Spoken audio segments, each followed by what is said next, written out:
چوتھے ٹکڑے کا نام حسین رکھا، اور جب یہ 5 ٹکڑے انوار کے یکجا ہوئے تو کیا کہنا اس کائنات کے منور ہونے میں انہیں انوار مقدسہ کا وہ صدقہ ہے کہ جس کے ذریعے پروردگار عالم نے کائنات کے ذرے ذرے کو روشن کیا. انہیں انوار مقدسہ کے بغیر اس کائنات میں حیات عطا کی، سب شادابی کی انہیں انوار مقدسہ کے سبتے. انہیں انوار مقدسہ کے بغیر اس کائنات کو پیدا کیا، زمین کا فرش انہیں کے سبتے میں بچھایا، آسمان کے شامیانے کو انہیں کے سبتے میں تانا، آسمان میں ستاروں کی منزلیں سورج اور چاند کو اگر پیدا کیا انہیں کے سبتے میں، دریا کو روانی عطا کی انہیں انوار کے سبتے، ہواؤں میں تم بھی پیدا کی انہیں انوار کے سبتے، ہواؤں میں ہم بھی عطا کی انہیں انوار کے سبتے میں. اس کائنات میں جو بھی ہے وہ صدقہ محمد والے محمد ہے. اس کائنات میں اگر حیات باقی ہے تو انہیں کی وجہ سے باقی ہے، یا یوں کہوں کہ روح کائنات کا نام والے محمد ہے، تو اس کائنات کی زندگی کا نام والے محمد ہے.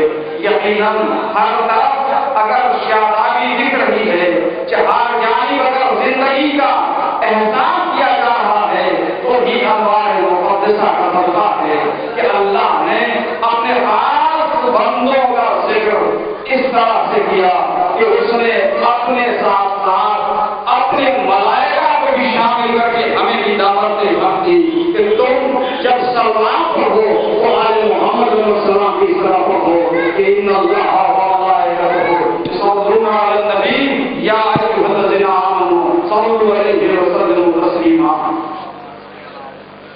کیا کہنا اس عبادت کا کہ جس عبادت میں پروردگار بھی شامل ہے اور ہمیں بھی شامل کیا.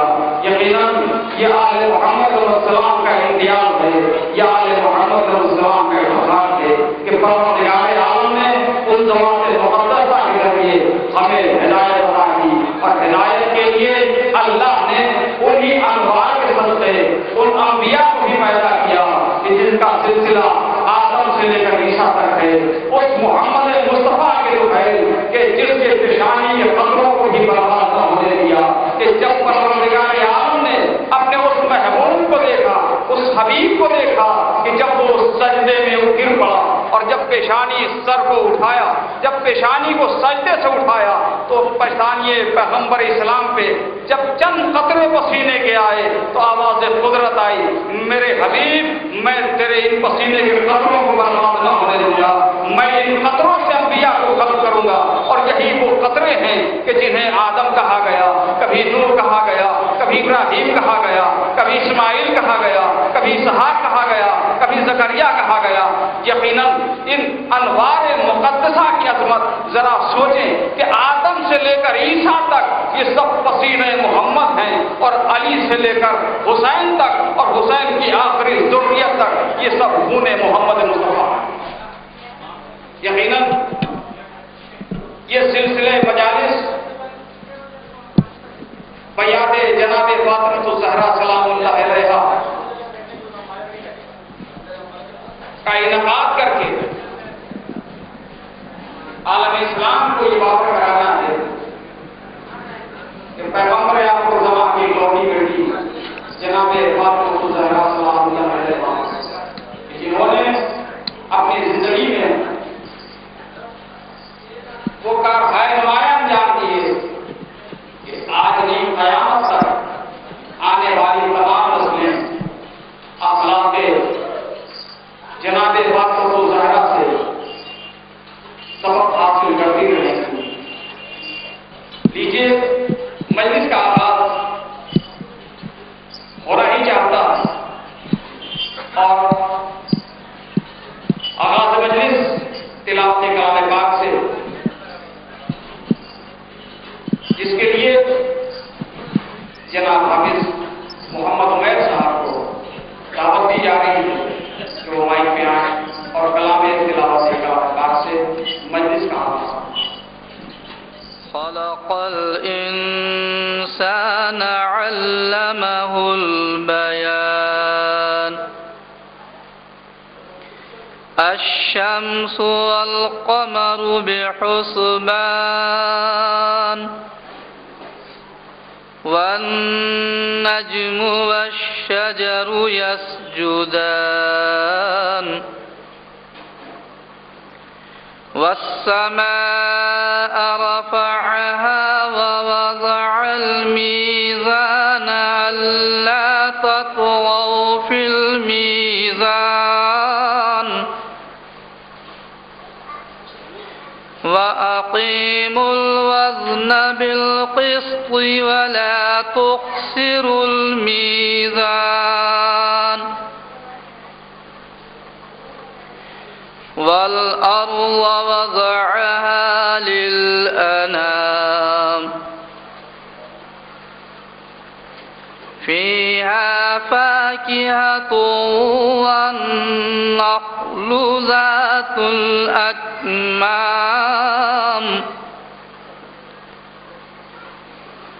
والحب ذو العصف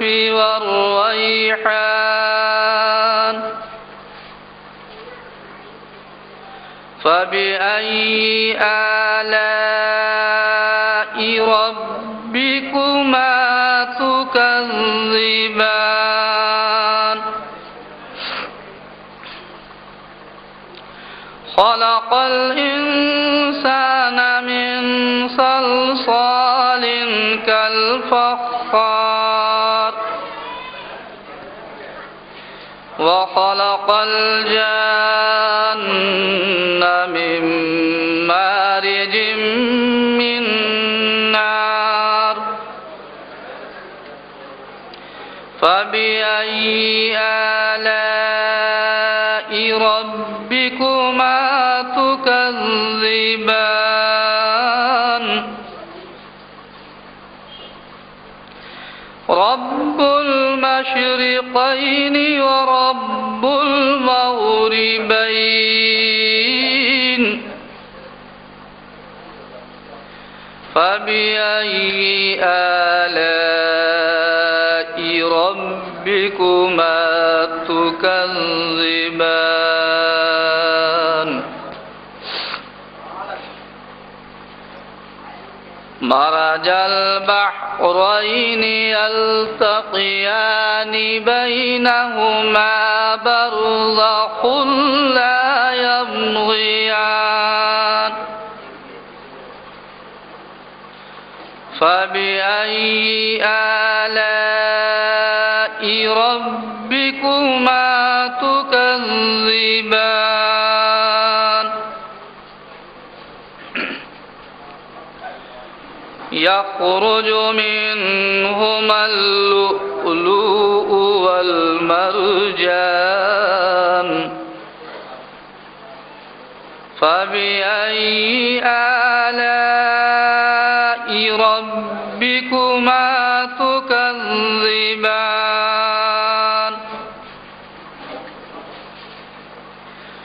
وله الجوار المنشآت في البحر كالأعلام فبأي آلاء ربكما تكذبان كل من عليها فان ويبقى وجه ربك ذو الجلال والإكرام فبأي آلاء ربكما تكذبان آمنت بالله صدق الله العلي العظيم. یقیناً ذات جناب سلام علیہ پیغمبر اسلام حضرت محمد مصطفیٰ صلی اللہ علیہ وسلم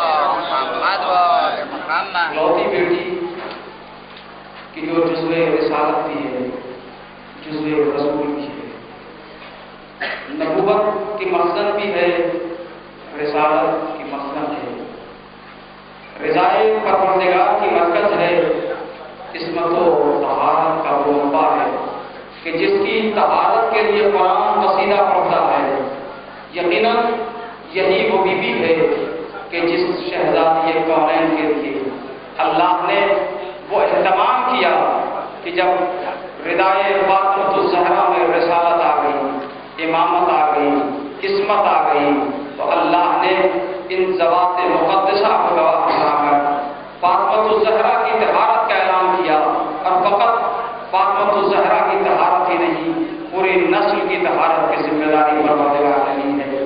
وہ جناب مریم تھی کہ جن کے لیے اللہ نے ارشاد فرمایا، بسم اللہ الرحمن الرحیم، یا مریم ان اللہ اصطفاک وطہرک واصطفاک علی النساء العالمین، اے مریم اللہ نے آپ کو چن لیا، یقیناً جناب ابراہیم کو منتخب کیا ہے پروردگار عالم نے طہارت کے سبب، مگر ایک وجہ سے، اور وہ صرف اتنی سی کہ جناب مریم کی طہارت کا اللہ نے اعلان کیا، تو یہ نہیں کہا مریم میں آپ کی نسل کی بھی طہارت کی ذمہ داری لیتا ہوں، نہیں، فقط مریم کی طہارت کی ذمہ داری نہیں ہے، لیکن کیا کہنا شہزادی کونین کی طہارت کا، کہ شہزادی کی بھی طہارت کی ذمہ داری لی اور پورے نسل کی بھی طہارت کی ذمہ داری لی۔ یقیناً یہ افتخار فقط جناب فاطمۃ الزہرا کو حاصل ہے، یہ امتیاز فقط شہزادی کونین کو ہے۔ تبھی تو جب میں نے غور کیا کہ شہزادی کونین کی حیات طیبہ کا وہ انمول واقعہ، وہ انمول قصہ کیا ہے، تو عزیزان محترم، یقیناً وہ کہانیوں کی شکل میں پڑھا جانے والا قصہ، وہ کہانیوں کی شکل میں سنا جانے والا قصہ کہ یہودی کے گھر جناب شہزادی کونین کا آنا اور تمام عورتوں کا بے ہوش ہو جانا، دلہن کا مردہ ہو جانا، اور پھر جناب سیدہ کا دعا کرنا، کیا کہنا انتظام قدرت کا۔ اللہ بتانا چاہتا تھا کہ اگر علی ٹھوکروں سے حیات عطا کرتا ہے تو زہرا دعا سے بھی زندگی دیتی ہے۔ یقیناً یہ جناب زہرا کا کمال، یہ جناب زہرا کی فضیلت کہ زندگی دعا سے عطا کرنے والی وہ بیوی کہ جب دعا کرتی اس نے تو دلہن کلمہ پڑھتی ہوتی۔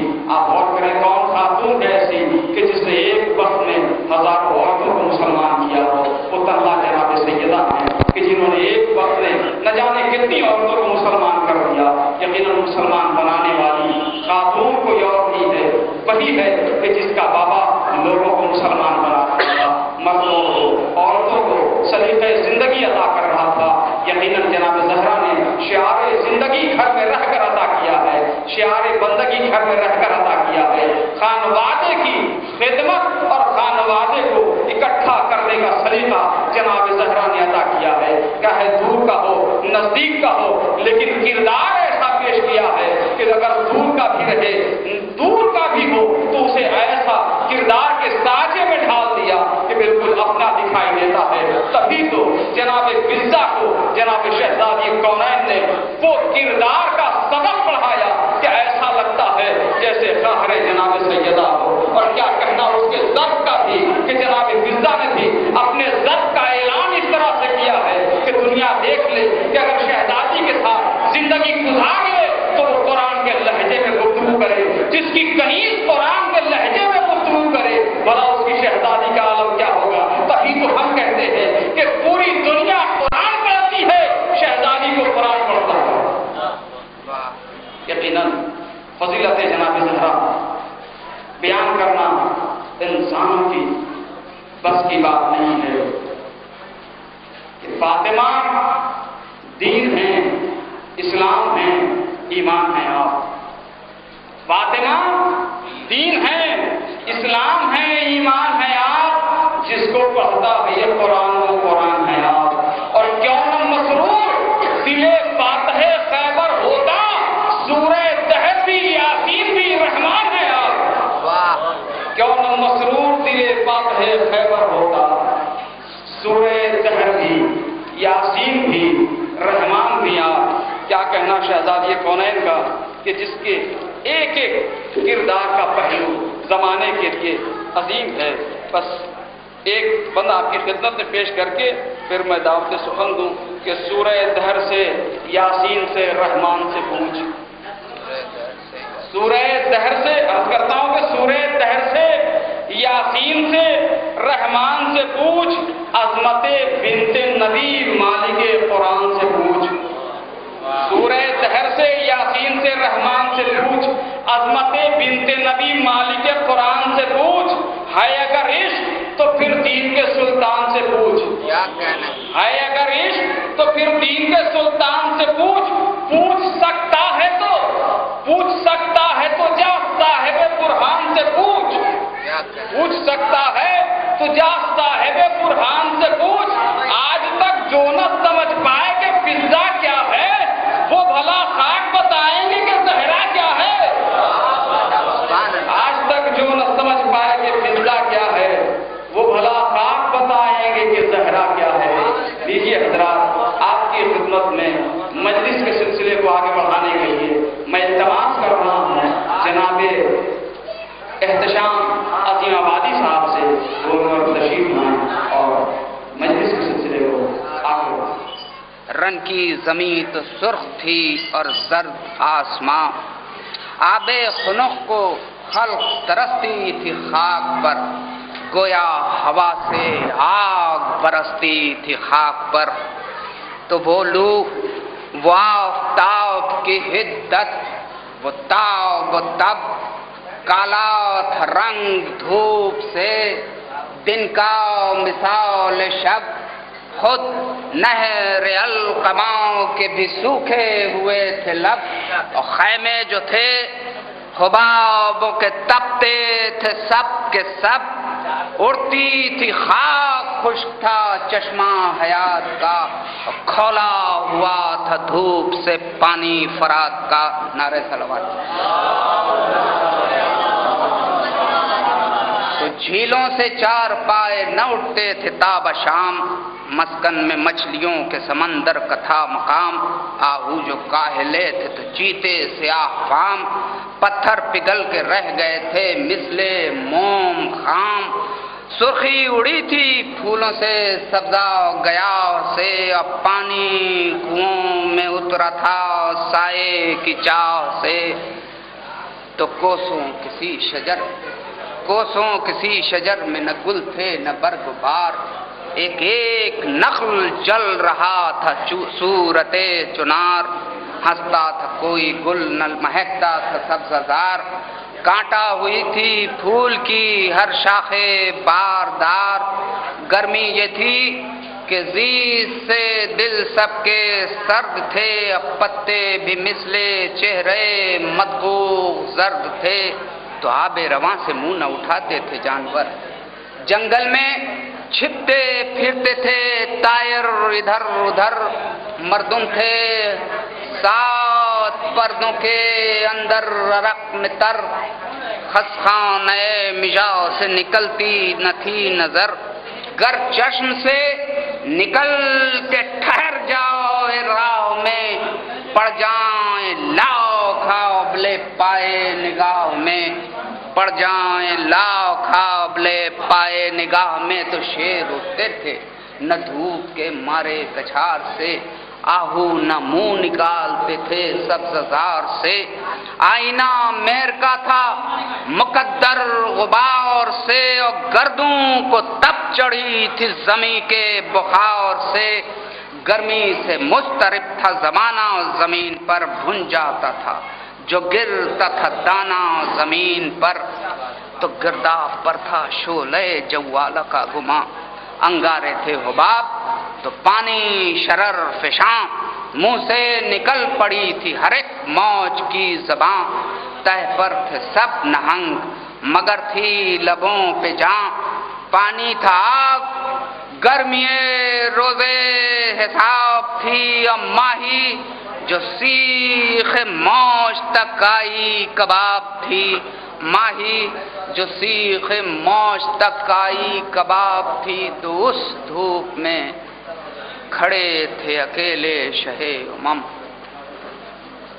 نہ دامن رسول تھا نہ سایہ علم.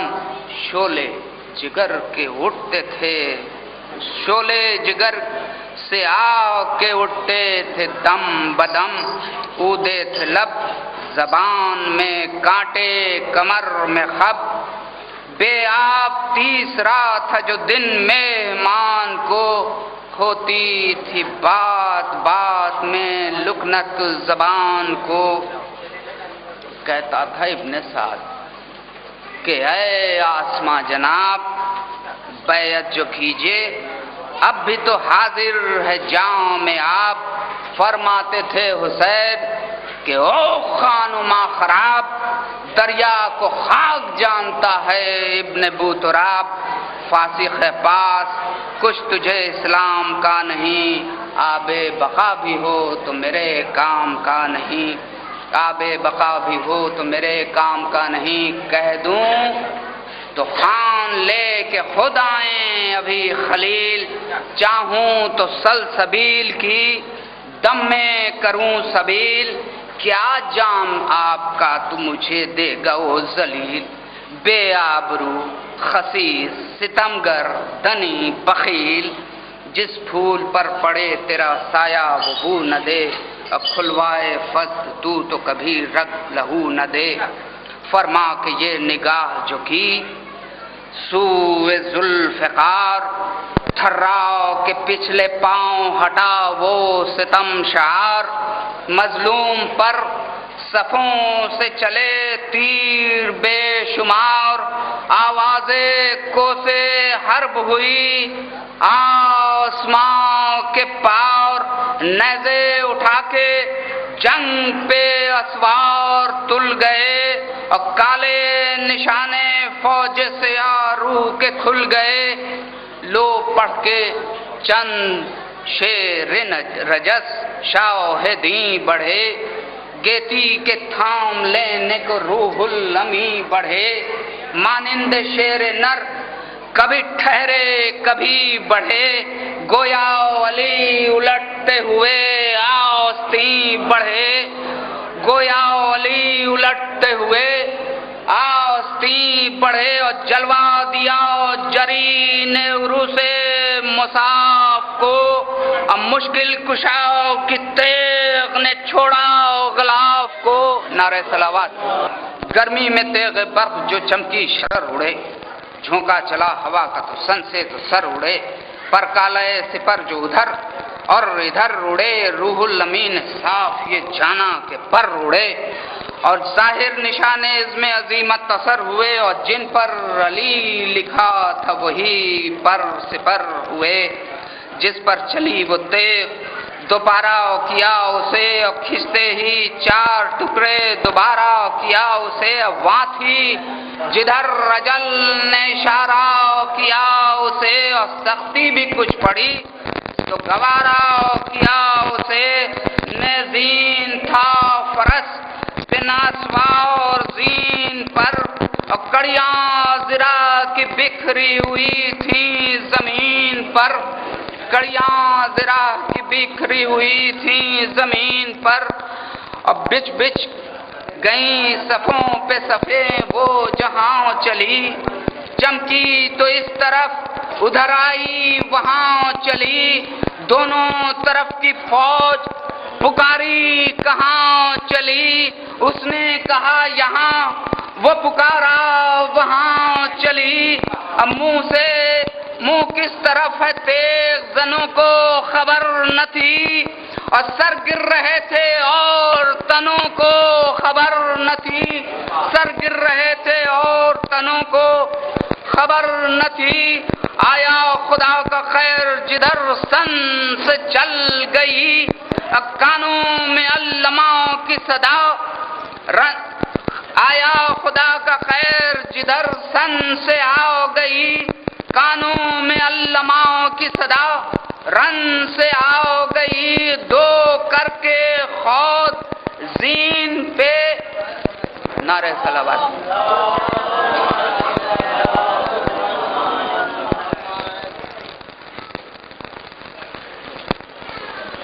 آیا خدا کا خیر جدھر سن سے آ گئی، اور کانوں میں علماء کی صدا رن سے آ گئی، دو کر کے خود زین پہ جوشن سے آ گئی اور کھنچتی ہوئی زمین پہ توسن سے آ گئی. بیت ملازو کہ بجلی گری جو خاک پہ تیغے جناب کی آئی صدا زمین سے یا بو تراب کی. پھر تو یہ غل ہوا کہ دہائی حسین کی اللہ کا غضب ہے لڑائی حسین کی. اور دریا حسین کا ہے ترائی حسین کی دنیا حسین کی ہے خدائی حسین کی.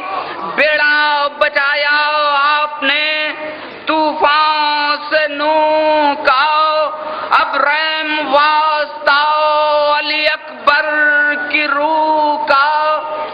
اکبر کا نام سن کے جگر پر سنا چلی آنسو بھرائے روک لی رہوار کی انا. اکبر کا نام سن کے جگر پر چلی سنا آنسو بھرائے روک لی رہوار کی انا.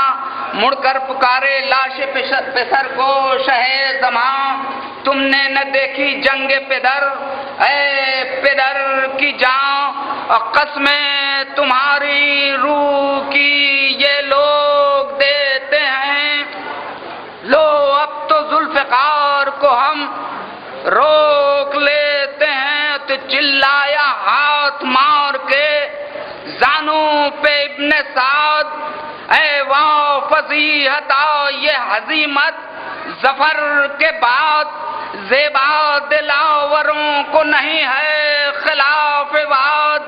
ایک پہلوان یہ سنتے ہی گرجا مثال رعد نعرہ کیا کہ کرتا ہوں حملہ امام پر اے ابن سعد لکھ لے ظفر میرے نام پر. نعرہ صلوات.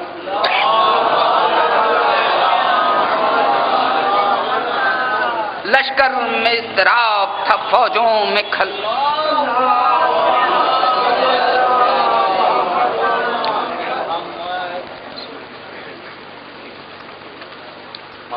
جی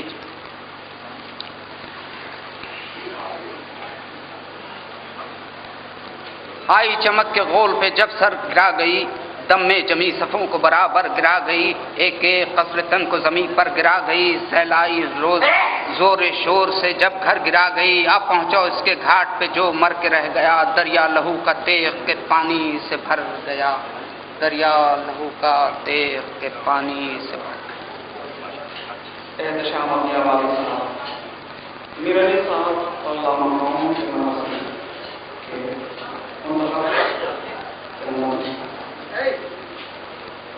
آپ کو محسوس کر رہے تھے مرثیہ اردو ادب جان ہے اور بالخصوص میر علی صاحب کا نام اردو ادب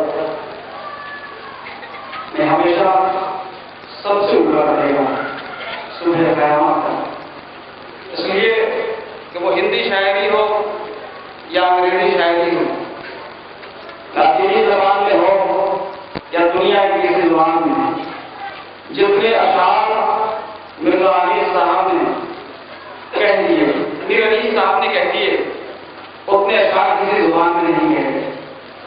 اور شاید مجھے ایسا لگتا ہے کہ میر علی صاحب نے در جناب سیدہ پہ آ کر اپنی یقین کم کر کے کہا ہو شہزادی مجھے آپ کے گھر کی مدد سرائی کرنی ہے لہٰذا وہ دولت نہ کیجیے کہ صبح قیامت تک انیس رہے منیس نہ رہے. اور یقیناً یہ در جناب زہرا کا طفیل در جناب سیدہ کا طبقہ ہے کہ انیس صاحب صبح قیامت تک انیس ہی رہیں گے. اردو شاعری میں رمزیہ شاعری کا ایجاد کرنے والا یہ تنہا فرد ہے مرثیہ شاعری کی بنیاد رکھی اور وہ کمال عطا کیا ہے اردو ادب کو کہ رہتی دنیا یاد کرتی رہے گی. جب کربلا انیس بیان کرتے ہیں وہ ایسا لگتا ہے کہ انیس سامنے کھڑے ہوں اور جنگ ہو رہی ہے.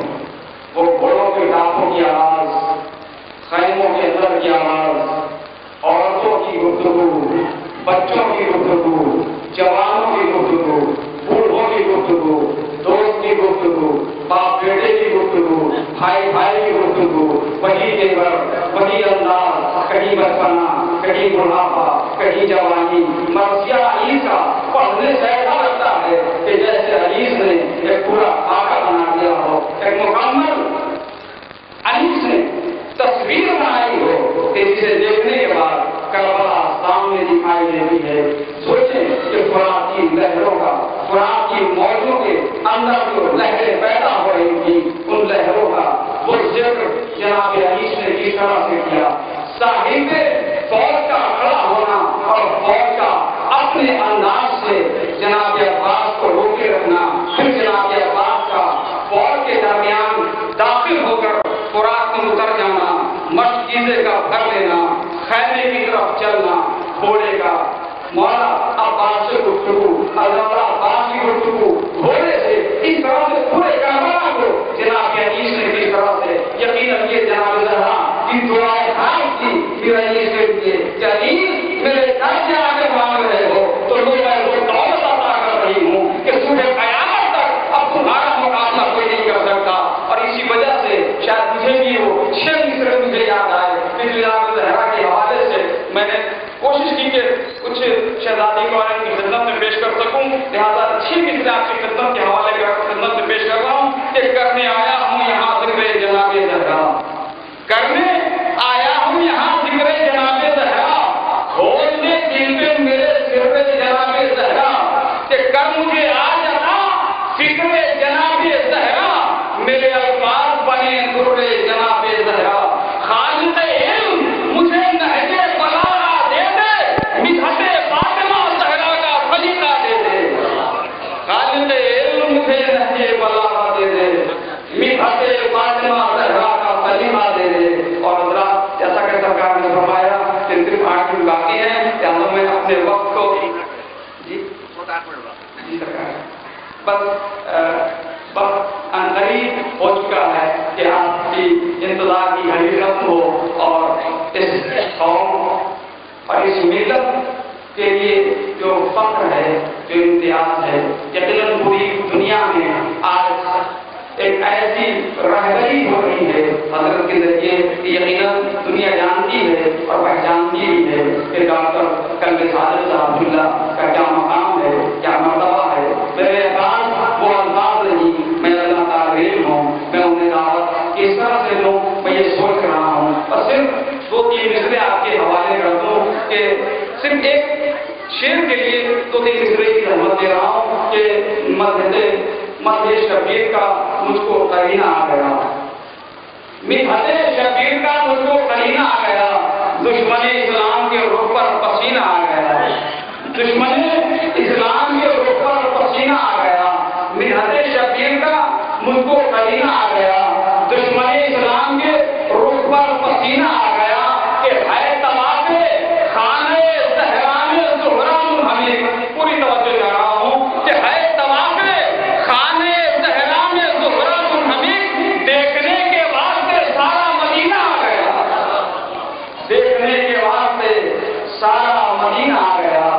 عزیزان محترم، یقیناً یہ ایام فاطمیہ ہم سب کے لیے ایک عظیم درسگاہ ہے اور اس مجلس سے ہمیں وہ سبق حاصل کرنا چاہیے کہ جو مقصد ہے محمد وعلی محمد علیہ السلام ہے. یقیناً ہماری زندگی جناب فاطمہ زہرا کے دعاؤں کی دوپہر ہے، انہی کی دعاؤں کا صدقہ ہے. ہم انہی کی در کی کھاتے ہیں، انہی کے در پہ مانگتے ہیں، انہی کے دوپہر ہمیں یہ زندگی ملی ہے، یہ زندگی انہی کے لیے ہونی چاہیے. ہمارا مقصد انہی کے لیے ہونا چاہیے. ہماری زندگی کا ایک کام خوش نور کے رضائے آل محمد صلی اللہ علیہ وسلم کے لیے ہونا چاہیے. ہماری دوستی بھی آل محمد کی رضا کے لیے ہو، ہماری دشمنی بھی آل محمد صلی اللہ علیہ وسلم کی رضا کے لیے ہو. لیجیے اب آپ کی خدمت بابرکت میں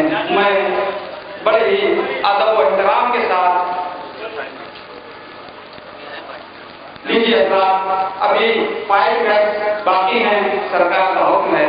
یقیناً یہ رسول، یہ شعار اگر ہر آل محمد کے چاہنے والے کے اندر پیدا ہو جائے، ہر حسین کے چاہنے والے کے اندر پیدا ہو جائے، تو یقین جانیے کہ مجلسوں میں مجمع بھی ویسے ہی ہوگا، نہ کوئی تاخیر، نہ کہیں کوئی تنقید، نہ کسی کو زحمت، کچھ نہیں. اگر وقت کی پابندی سیکھنا ہے، وقت کی قدر و قیمت جاننا ہے، تو ہمیں چاہیے کہ ہم اس قوم کے اس آئیڈیل سے جسے دنیا ڈاکٹر کلب صادق کہہ کر پکارتی ہے، ہمیں چاہیے کہ ہم سبق حاصل کریں کہ وقت کی قدر و قیمت کیا ہے، وقت کی عظمت کیا ہے.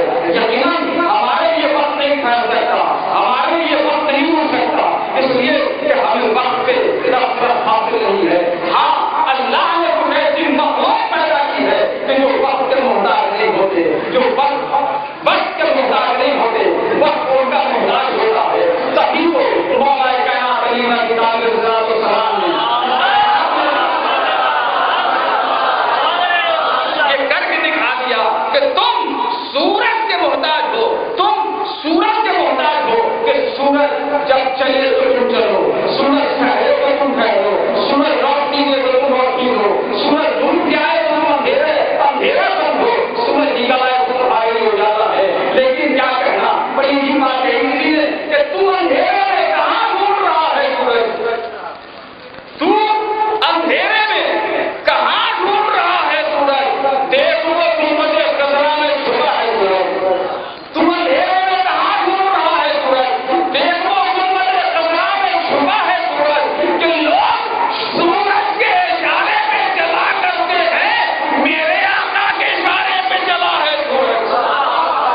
لوگ سورج کے اشارے پہ چلا کرتے ہیں، میرے آقا کے اشارے پہ چلا ہے سورج. یہ کائنات آل محمد کے اشاروں کی محتاج ہے، یہ کائنات آل محمد علیہ السلام کے اشاروں کی محتاج ہے. اور کیوں نہ ہو، اس لیے کہ انہی کے صدقے میں اسے پیدا کیا گیا. یہ کائنات انہی کے تو پہلے بنائی گئی، یہ کائنات انہی کے لیے سنواری گئی. جب کائنات بغیر ان کے نہیں بنائی جا سکتی تھی تو بھلا کوئی انسان کیسے سوچ سکتا ہے کہ ہم بغیر آل محمد کی محبت کے زندہ رہ سکتے ہیں. نہیں، مرکز بنایا پروردگار عالم نے، آل محمد علیہ السلام کا مرکز بنایا فاطمہ الزہرا سلام اللہ علیہا کو. یہی وہ خاتون، یہی وہ عظیم ترین بیوی ہے کہ جو مرکز آل محمد ہے، مرکز اسلام ہے، مرکز طہارت ہے، مرکز وفا ہے، مرکز عزت ہے، مرکز طہارت ہے، مرکز لطافت ہے، مرکز زندگی ہے، مرکز حیات ہے. اب جسے حیات لینی ہو وہ مرکز سے منسلک ہو جائے. جتنا مرکز سے قریب ہوتا چلا جائے گا، حیات بڑھتی چلی جائے گی، عزت بڑھتی چلی جائے گی، ہمت بڑھتی چلی جائے گی، شجاعت بڑھتی چلی جائے گی، صبر بڑھتا چلا جائے گا. شرط یہ ہے کہ مرکز سے ہم کتنا قریب ہیں، مرکز سے ہم کتنے قریب ہیں. اور قربت کا احساس اس وقت ہوگا کہ جب ہمیں اس بات کا احساس ہوگا کہ ہم کس کے صدقے پیدا کیے گئے. دنیا جانتی ہے کہ آل محمد علیہ السلام کے درمیان اس خاتون کی عظمت کیا ہے کہ جب جبرائیل سوال کرتے یا رب ومن تحتل کے ساتھ تو آواز جب قدرت آتی ہے، اور فاطمہ تو ابوہا وہ بالوہا وہ بنوہا خدایا خدا آواز لگا کہ دیکھو اس چادر کے نیچے کون ہے. فاطمہ ہے، اس کے بابا ہیں، اس کے شوہر کا شوہر اور اس کے بیٹے ہیں. یقیناً یہ مرکز تعارف پیغمبر اسلام نہیں بلکہ مرکز تعارف رسالت ہے، مرکز تعارف نبوت ہے، مرکز تعارف وحدانیت ہے، مرکز تعارف انسانیت ہے، مرکز تعارف عظمت ہے، مرکز تعارف عزت ہے. یقیناً اس خاتون کے عظمت اگر دنیا جان لے، پہچان لے، اپنے دل میں اٹھا لے تو وہ شخص اتنا ہی عظیم ہوتا چلا جائے گا. اور اگر سبق لینا ہے تو وہ آئے اور آ کر دیکھے کہ یہاں کیا ملتا ہے، یہاں کیا ملتا ہے. یقیناً ان سے مانگو تو زمانے کا گزر کر دیں، ان سے مانگو تو زمانے کا گزر کر دیں. قلب تاریخ کو ایک پل میں منور کر دیں، قلب تاریخ کو ایک پل میں منور کر دیں. خاک کے ذروں کو یہ چاہیں تو اختر کر دیں. در پہ آ جائے جو کمتر اسے بہتر کر دیں. کہ خدمت فاطمہ زہرا کو ملک آتے ہیں، روٹیاں لینے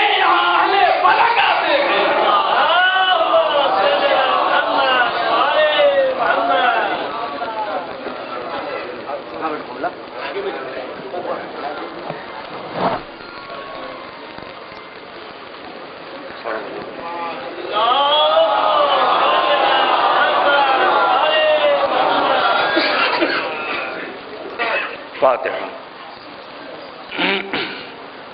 بسم اللہ الرحمن الرحیم۔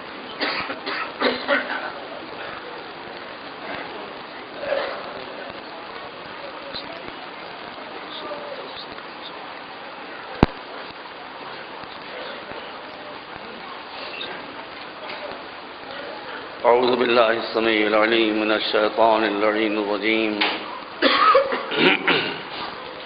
بسم اللہ الرحمن الرحیم۔ الحمد للہ رب العالمین،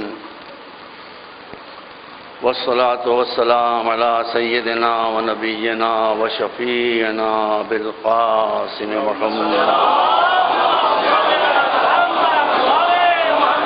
وآلہ الطیبین الطاہرین المعصومین الہداة المہدیین الذین اذهب اللہ عنہم الرجس وطہرہم تطہیرا۔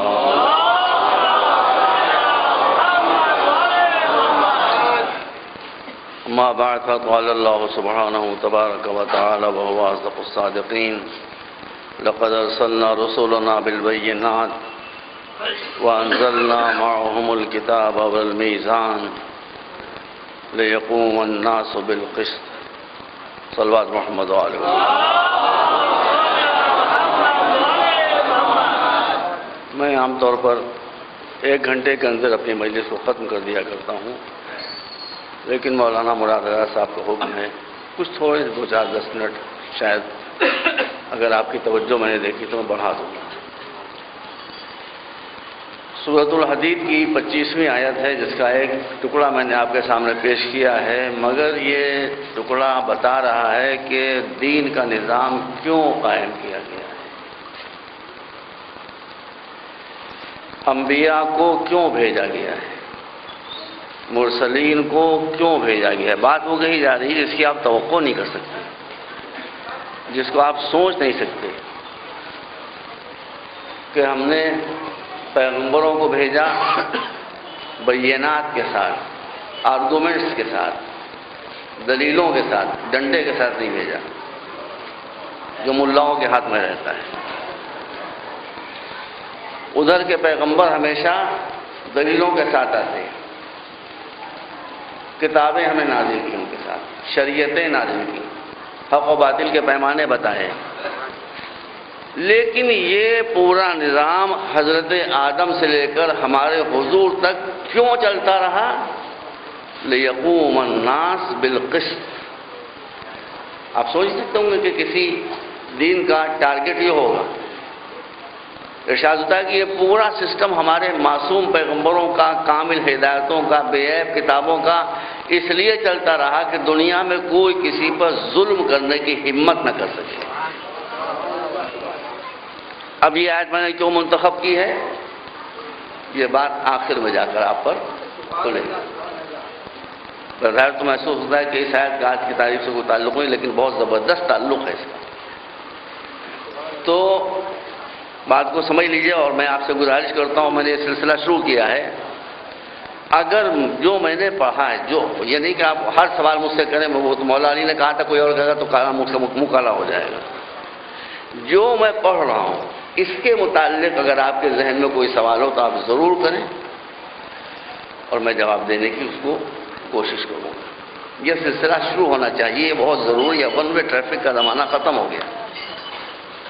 اب آپ اس تیار ہو کے آئیں کہ ہم پڑھنے والے سے سوال کریں گے، پڑھنے والا بھی سوچ کے آئے کہ اس کو پبلک کے سوالات کا سامنا کرنا پڑ سکتا ہے، تو اس سے مجلسوں کا معیار بلند ہوگا ذرا اور اوپر جائے گا۔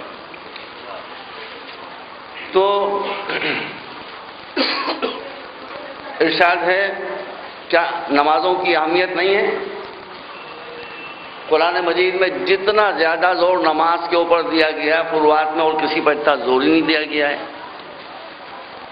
کیا روزوں کی اہمیت نہیں ہے؟ حکم ہے، آیتیں پڑھ کے کیا کروں، آپ کو سب یاد ہے، علماء ماشاء اللہ تشریف فرمائیں۔ کیا حج کا حکم نہیں ہے؟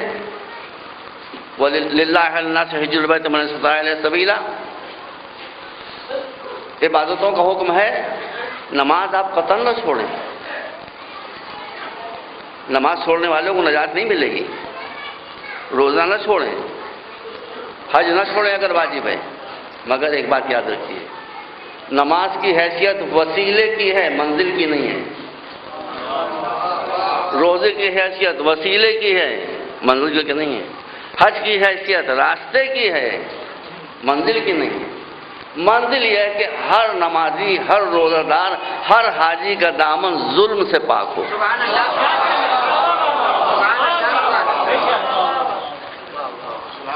اگر ظلم سے پاک ہے، آپ خوب سوال کیے دھڑلے سے، مجھے غصہ نہیں آتا۔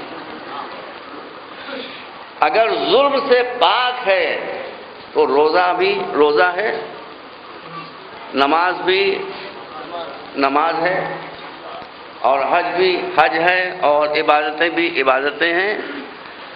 ابھی میں 16ویں جگہ آیا ہوں، یہاں گھر سے جو نکلا ہوں تو 16واں اسٹاپیج ہے میرا پٹنہ۔ اس میں نے سنیوں کے جلسے میں بھی تقریریں کی ہیں۔ آپ میرا مشن جانتے ہیں کہ میں لڑانے والا آدمی نہیں، میں ملانے والا آدمی ہوں۔ ہندوؤں کی رام کتھا میں بھی گیا تھا میں، اس میں بھی تقریباً 50-60 ہزار آدمی تو ہوں گے، وہاں بھی میری تقریر ہوئی تھی۔ تو فرقے اور دین میں فرق یہ ہے کہ فرقہ دیواریں اٹھاتا ہے، دین پل بناتا ہے۔ جو فرقے واریت کا شکار ہوگا وہ ہمیشہ دیواریں اٹھائے گا انسانوں کے بیچ میں۔ جو دین کے فلسفے کو جانتا ہوگا وہ انسانوں کو ایک دوسرے سے جوڑنے کی، انسانوں کے ایک دوسرے سے ملانے کی کوشش کرے گا۔ ہر چیز کا آپ مجھ سے بعد میں سوال کر سکتے ہیں، میں بہت ہی آپ کا شکر گزار ہوں گا۔ تو نماز کی اہمیت ہے، روزے کی اہمیت ہے، حج کی اہمیت ہے، عبادتوں کی اہمیت ہے، بشرطے کہ آپ اسے وسیلہ سمجھیں۔ اور اگر آپ نمازیں پڑھ رہے ہیں، خوب راتوں کو شب بیداریاں کر رہے ہیں، نمازیں پڑھ رہے ہیں، اٹھ کے اس میں گریہوداری بھی ہو رہی ہے، روزہ بھی نہیں چھوٹ رہا ہے، حج بھی نہیں چھوٹ رہا ہے، مگر آپ کے کردار میں ظلم پایا جاتا ہے، تو آپ طالبان تو ہیں، مسلمان نہیں ہیں۔ طالبان اور مسلمان میں یہی فرق ہے۔ ہم بھی نماز پڑھتے ہیں، سارے سنی بھائی نماز پڑھتے ہیں، مگر میں نے عرض کر دیا کہ اگر عبادتوں کے ساتھ ظلم ہے تو یہ اسلام کی توہین ہے، یہ عبادتوں کی توہین۔ جہاں بھی ظلم آئے گا، ظلم اللہ برداشت۔ نماز ہرگز نہیں چھوڑنا چاہیے، بالکل نہیں چھوڑنا چاہیے، بہت اہم بات ہے۔ لیکن اگر چھوٹ گئی تو وہ معاف کر دے گا، کر سکتا ہے، کم سے کم مایوس ہونے کی ضرورت نہیں ہے۔ روزے قضا ہو گئے، معاف کر سکتا ہے، وہ معاف کر۔ لیکن اگر آپ نے میں نے ظلم کیا ہے تو اس کو معاف کرنے کا حق ہی نہیں ہے، اس لیے کہ وہ تو کسی پر ظلم کرتا نہیں ہے۔ میں نے اگر کسی کو دکھ پہنچایا ہے تو وہ کون ہوتا ہے معاف کرنے والا؟ یہ خود عدل کے خلاف ہے، اس لیے وہ ظلم معاف نہیں کرے گا۔ وہ ظلم چاہے طالبان کا ہو وہ بھی معاف نہیں کرے گا، چاہے اوباما کا ہو وہ بھی معاف نہیں کرے گا۔ اوباما کی اللہ کے سامنے کوئی حیثیت نہیں ہے، مچھر کے برابر بھی ان کی حیثیت نہیں، یہ بات آپ یاد رکھیے۔ اب ظلم کیا ہے؟ ظلم کے معنی یہ ہے یا کسی کا حق چھین لینا یا کسی کا حق نہ دینا۔ اگر آپ نے کسی کا حق نہیں دیا یہ بھی ظلم ہے، کسی کا حق ہے اور آپ سمجھتے جائیے آپ کس پس منظر میں آج مجلس ہو رہی ہے۔ ہمارا مجمع بہت ذہین ہوتا ہے، ہمارا مجمع ذہین ہوتا ہے، اللہ کا شکر ہے، الحمدللہ۔ میں جو بات کہوں گا اس سے کوئی اختلاف نہیں کر سکتا، کوئی اس کو رد نہیں کر سکتا۔ ظلم دونوں ہیں، کسی کا حق نہیں دیا آپ نے، کسی کا حق نہیں دیا، کسی کا حق بنتا ہے ازروح قرآن آپ نے نہیں دیا، ظلم ہے۔ کسی کا حق ثابت ہے آپ نے چھین لیا، یہ بھی ظلم ہے۔ حق نہ دینا بھی ظلم ہے، اہل بیت اس کا بھی شکار ہوا، اس کا بھی شکار ہوا۔ کہیں دوں گا کہیں نہیں دوں گا، لیکن آپ اللہ سمجھ لیں سب پس منظر میں آئے تو حدیثی ہیں، لیکن بس 1 گھنٹہ 10 منٹ پڑھوں گا میرے اسے پڑھوں گا۔ تو ہر انسان کا حق ہے کہ بھوکا نہ رہنے پائے۔ اگر آج لوگ ہندوستان میں ماشاءاللہ اللہ ہماری حکومت کو سلامت رکھے، یو پی اے گورنمنٹ کو سلامت رکھے، میں پولیٹیکل تقریر نہیں کر رہا ہوں، لیکن جو معیار بتایا گیا ہے غربت کا وہ یہ ہے کہ شہر میں اگر کسی کی آمدنی 29 روپے روز ہے تو وہ غریب نہیں ہے. ہوگا اپنے کون بھائی؟ دیہاتوں میں اگر 22 روپے روز آمدنی ہے تو غریب نہیں ہے. یہ جنہوں نے جو قانون بنایا ان کی تجوریوں میں کتنا روپیہ ہے؟ سوئس بینکس میں ان کا کتنا روپیہ ہے؟ فیصلہ بورڈ کا جلسہ ہوا تھا بمبئی میں، لاکھوں آدمی تھے اس میں. تو میں نے اس میں یہ عرض کیا تھا کہ نہ ہندو اس دیش کا دشمن ہے، نہ مسلمان اس دیش کا دشمن ہے. ایک بات حکومت سمجھ لے اور سن لے کہ جو آدمی بھرشٹ ہوگا وہ راشٹروادی نہیں ہوگا. جو آدمی کرپٹ ہوگا وہ کبھی محب وطن نہیں ہو سکتا. وہ پیسے کی پوجا کرے گا، وہ وطن کی پوجا نہیں کرے گا. وہ وطن سے محبت نہیں کرے گا. کروڑوں لوگ یہاں پر تقریباً 50-60 کروڑ بلو پاورٹی لائن ہیں، بھوکوں مر رہے ہیں. کیوں بھوکوں مر رہے ہیں؟ اگر اس کی وجہ سے معاذ اللہ عوام بھوکے مر رہے ہوتے تو وہ اپنا نام رزاق قرار دے. اس کا ایک نام رزاق بھی ہے. بھائیوں آپ غور کیجئے، جب تک رزق کا کنٹرول اس کے ہاتھ میں رہتا ہے وہ کہاں کہاں رزق پہنچاتا ہے. جہاں آپ سوچ نہیں سکتے پہنچانے کے لیے وہاں وہ رزق پہنچاتا ہے. زمین کے تہوں کے اندر، پتھروں کی تہوں کے اندر جو کمزور مخلوق رینگ رہی ہے، جس تک رزق پہنچنے کا کوئی ذریعہ نہیں ہے، وہ رزاق اس کو بھی رزق پہنچا رہا ہے. آج آپ 6 فٹ کے 7 فٹ کے ہیں. جب آپ رحم مادر میں تھے تو آپ اتنے چھوٹے تھے کہ اگر ماں اور باپ آپ کو دیکھنا بھی چاہتے تو دیکھ نہیں سکتے تھے. آپ اتنے چھوٹے تھے. آپ ماں اگر اپنے لفظ دل کو دیکھنا